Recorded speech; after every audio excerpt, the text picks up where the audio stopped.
This story just crossed a line that can never be uncrossed.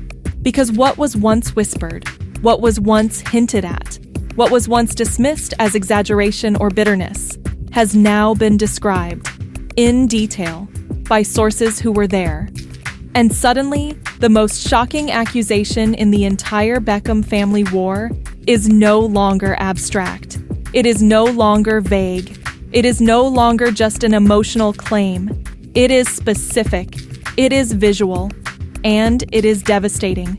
Because according to multiple reports, Victoria Beckham did not just interrupt her son's wedding moment. She did not just join him on the dance floor. She did not just share a mother-son dance that ran long. She allegedly grinded against him. She allegedly nuzzled into his neck. She allegedly wrapped herself around him.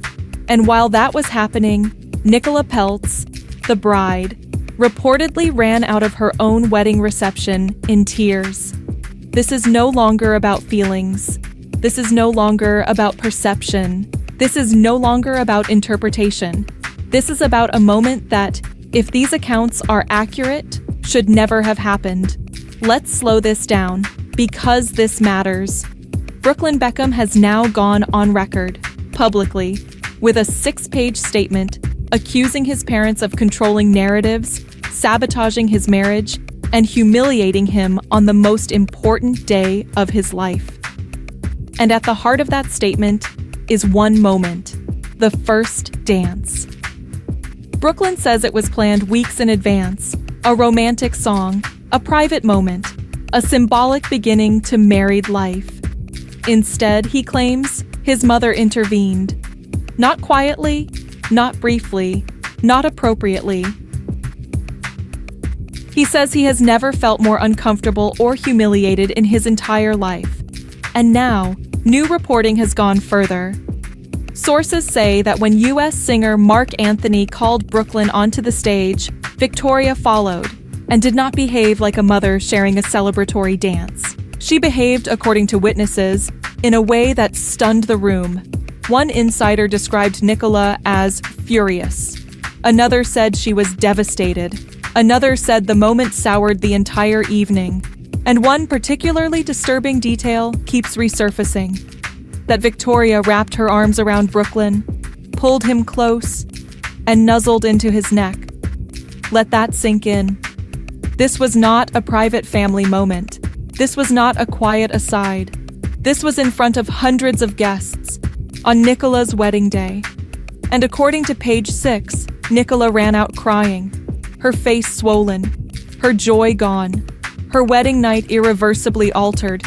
Sources claim the Beckham side of the room cheered, while the Peltz side fell silent, and that detail alone speaks volumes. Because this wasn't just awkward, it wasn't just uncomfortable, it was divisive.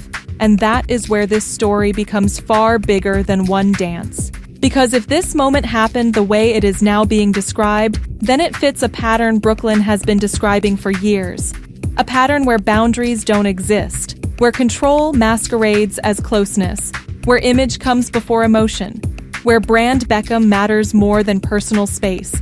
Brooklyn says his parents value public promotion above all else, that family moments are curated, that affection is performative. And this alleged dance, becomes the ultimate symbol of that accusation.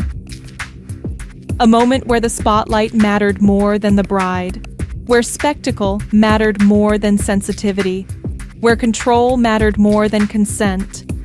But here's where it gets even more complicated, because Vogue tells a different version of events. Vogue reported that Brooklyn and Nicola's first dance already happened earlier in the night, to Elvis Presley's Can't Help Falling in Love. A quiet, emotional moment. They say Mark Anthony performed much later, and that Brooklyn invited his mother on stage. If that's true, then Brooklyn's version contradicts his own wedding coverage. And that contradiction matters, because either Brooklyn's memory of the event has changed, or the published account was sanitized, or both versions contain selective truth. And that raises a crucial question. Is Brooklyn recounting events as they happened, or as they felt? Because feelings can be real. Pain can be real. Humiliation can be real, even if timelines blur. But then another bombshell dropped. A wedding guest, Stavros Agapio, publicly commented online, "I was there, and she did. He's telling the truth." That comment was deleted, then replaced with, "Good on him for finally speaking out." And that matters, because this wasn't a random observer. This was someone inside the room, someone connected to the DJ, someone close enough to see what actually happened. And now the internet is doing what the internet does. Memes, jokes, parodies. Victoria Beckham, a woman who has spent decades controlling her image, is suddenly being turned into a punchline. Sources say she is devastated, humiliated, shocked. And yet, from Brooklyn's perspective, this is exactly what he says has been happening to him his entire life. Public exposure, loss of control, moments taken and reframed. Now, the most haunting detail of all, the footage. There is video of this moment, but no one has it. Because Brooklyn and Nicola enforced a strict no-phones policy at their wedding. Guests surrendered devices. Footage was locked down, which means only one party controls the truth, Brooklyn. And that creates a dangerous dynamic. Because if the footage exists, and it supports his claims, then this story explodes even further. But if it contradicts him, if it shows a normal, awkward, but harmless dance, then his entire narrative collapses. And right now, that footage remains unseen. What we are left with instead is a family in freefall. Brooklyn estranged from his parents, from his brothers, from his sister Harper Beckham, David appearing exhausted, silent, publicly dignified, speaking about regret, speaking about letting children make mistakes, Victoria saying nothing, and Brooklyn, isolated, married, furious, saying this ends now. The most disturbing part of all, Brooklyn insists he feels peace, that stepping away from his family cured his anxiety, that Nicola gave him relief, and that framing, intentional or not, positions Nicola as the savior and his parents as the source of harm, which is exactly why so many observers believe Brooklyn is being led. Not maliciously, not consciously, but emotionally.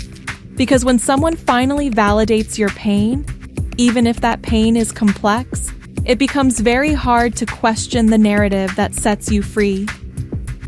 And so, here we are, a wedding dance, a family destroyed, a global brand cracking in public, and a moment that should have been joyful, forever rewritten as the night everything broke.